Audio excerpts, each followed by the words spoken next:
செய்யுன்னு சொல்லுவாங்க. அந்த 3 பேர் சேர்ந்து செய்யுன்னு சொல்லும்போது அந்த 3ல 1 தான் மாங்குன்னு எல்லா வேலையும் செய்யும். 1 அந்த பக்கமே வராது. இது கூட மன்னிச்சிடலாம். இந்த 3வது அப்பப்போ வந்து இதை நீங்க கொஞ்சம் பெட்டரா பண்ணிருக்கலாமே அப்படின்னு சொல்லி கருத்து சொல்லிட்டு போயிட்டே இருக்கும். இது எல்லாம் கை காமிச்சுக்குது, இது அதை கை காமிக்குது, அது இதை கை காமிக்குது. ஓகே ஃபைன், இது எல்லா இடத்துலையும் இருக்கு.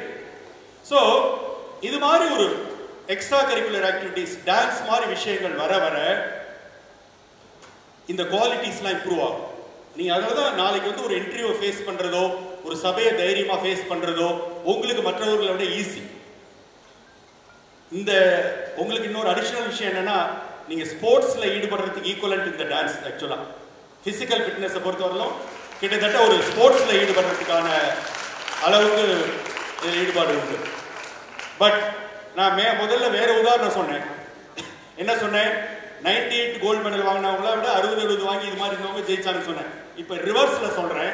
நான் பார்த்த வகையில இந்த மாதிரி டான்ஸ் மாதிரி எல்லா ஆக்டிவிட்டீஸ்லயும் ஈடுபடுறவங்க அகாடமிக்ஸ்லயும் பெஸ்டா எப்பவுமே இருக்காங்க. அதான் உண்மை, அதான் நம்ம பார்த்த உண்மை. ஏன்னா சரி, இன்னைக்கு வந்து நல்ல ஒரு தீம் உங்களுக்கு கொடுத்துருக்காங்க, ஹெரிட்டேஜ் அண்ட் ஃபோக் டான்ஸ் அப்படிங்கிறது. ஏன்னா இன்னைக்கு ஊடகத்துறை, நான் சார்ந்திருக்கிற ஊடகத்துறை தான் வளர்ச்சி அடைய எல்லாம் வெஸ்டர்னைஸ் ஆகிட்டு போயிட்டு இருக்கு. சரியா, பல விஷயங்களும் வெஸ்டர்னைஸ் ஆகி போயிட்டு இருக்கும்போது நம்மளோட ரூட்ஸ் மறக்கப்படுது. இன்னைக்கு நீங்க உட்காந்துருக்க எல்லாரும் சென்னையில பிறந்து வளர்ந்தவங்களா இருக்கலாம். அப்படியே உங்க அப்பா அல்லது உங்க தாத்தான்னு கேட்டீங்கன்னா கண்டிப்பா தமிழ்நாட்டில் ஏதாவது ஒரு மாவட்டத்துல இருந்து ஒரு கிராமத்துல இருந்து தான் வந்திருப்பாங்க. சரியா, அதுதான் என்னோட வேர். அங்க இருந்து தான் நான் வரேன், அங்க இருந்து தான் வந்தேன். அது எல்லாமே இன்னைக்கு மறக்கப்படுகிற ஒரு சூழ்நிலை ஒண்ணு. இன்னொன்று வந்து சைக்கிள் அப்படியே திரும்புது. ஒரு சைக்கிள், என்ன சைக்கிள் அப்படின்னா, நான் ஸ்கூல் படிக்கிற காலகட்டத்தில் 70s அப்பதான் அது வரைக்கும் கம்பு, சோளம், கேழ்வரகு, திணை, சாமை இதெல்லாம் தான் தமிழனோட ஃபுட்டு. அப்ப இதெல்லாம் கேவலம் அரிசி சாதம் தான் வந்து உயர்ந்ததுன்னு கலாச்சாரம் அப்பதான் உருவாகி எல்லாத்தையும் மறந்துட்டோம்.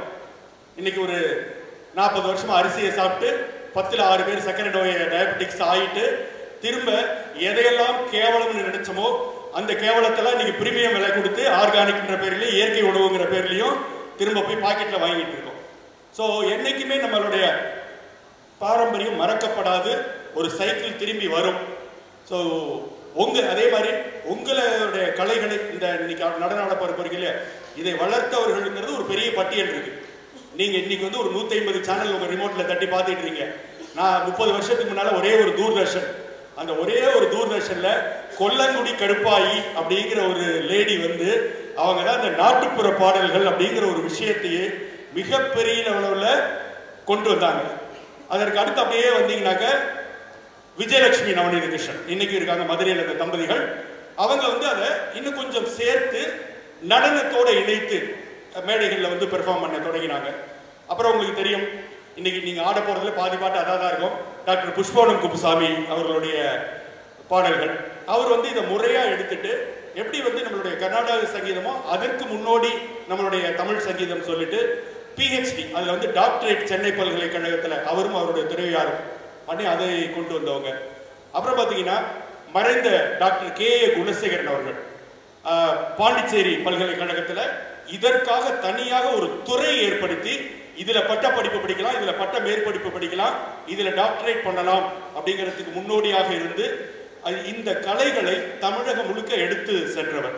சமீபத்தில் மறைந்தார் அவர் டாக்டர் கே.ஏ. குணசேகரன் அவர்கள். அதுக்கு பிறகு உங்களுக்கு தெரியும் நம்மளுடைய பாட்டி பறவை முனியம்மா அவர்கள். அப்படியே பார்த்தீங்கன்னா இன்னைக்கு உங்க ஜெனரேஷனுக்கு தெரியணும்னாக்க இன்றைய திரைப்பட பின்னணி பாடகர் வேல்முருகன் என்னுடைய பாட்டு நிகழ்ச்சி மூலமாக உருவானவர். அவர் வந்து அதற்கு பிறகு இன்னும் கரண்ட்ல நீங்க போயிடுன்னா உங்களுக்கு ரொம்ப டாபிக்கல்னா அந்தோணிதாசன் இன்னைக்கு. அப்ப இவர்கள் எல்லாமே இதை எங்கேயோ மறையாம நீங்க யோசிச்சு பாருங்க. இவ்வளவு நடந்துட்டு இருக்கு.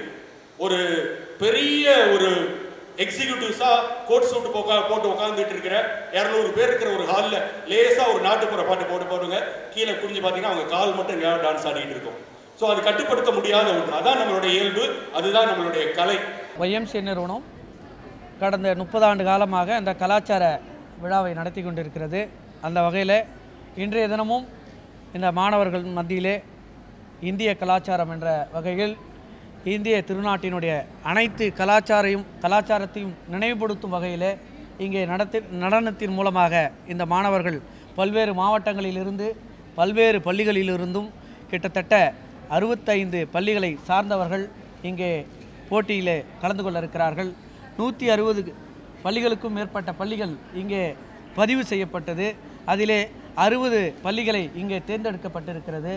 அவர்களுடைய நம்மளுடைய முன்னோர்கள் வகுத்து தந்த கலாச்சாரத்தை இந்த மாணவர்கள் இந்த மேடையிலே நமக்கெல்லாம் இந்த பொதுமக்களுக்கு சொல்லவிருக்கிறார்கள். அந்த வகையிலே கலாச்சாரத்தை நினைவுபடுத்தும் விதமாக இந்த YMCA நிறுவனம் மிக சிறப்பாக நடத்தி கொண்டிருக்கிறது. அந்த வகையில் இந்த YMCA நிறுவனத்தினுடைய தலைவர், செயலாளர் மற்றும் அவர்களோடு இணைந்து செக்ரட்டரி, அசிஸ்டன்ட் செக்ரட்டரி எல்லாரும் இந்த பணியை சிறப்பாக செய்து கொண்டிருக்கிறார்கள். இந்த பணி மேன்மேலும் சிறக்க வேண்டும்.